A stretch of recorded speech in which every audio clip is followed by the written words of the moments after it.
Je pense que l'Afrique du Sud va se voir imposer une augmentation des droits de douane de 30%, et cela pour des raisons essentiellement politiques.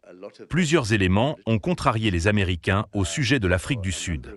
Le fait que l'Afrique du Sud a traduit Israël devant la Cour internationale de justice pour génocide et le fait que le gouvernement sud-africain mène une politique d'émancipation économique des Noirs qui, selon les Américains, s'apparente à un génocide des Blancs. L'Algérie, pays d'Afrique du Nord, est également confrontée à des droits de douane de 30%. Selon le président algérien Abdelmajid Tebboune, ces droits de douane n'auront pas d'incidence sur le cœur de l'économie du pays. Mais des analystes ont prévenu que certains secteurs, notamment celui de l'électroménager, seront gravement touchés par la politique de Washington. Un analyste économique estime que les droits de douane imposés par la Maison-Blanche ne sont pas purement économiques, mais motivés par des raisons politiques. Bien que cette décision puisse sembler purement économique, je pense qu'elle ne l'est pas. Pourquoi? Parce que, à mon avis, les États-Unis ne sont pas un État politique et civil au sens traditionnel du terme, mais plutôt un conglomérat d'entreprises économiques.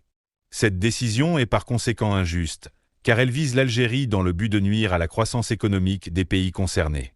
L'Algérie devra sans aucun doute faire face aux conséquences difficiles de cette décision, mais je pense que cela ne fera que renforcer sa détermination à poursuivre sa voie économique vers l'autosuffisance.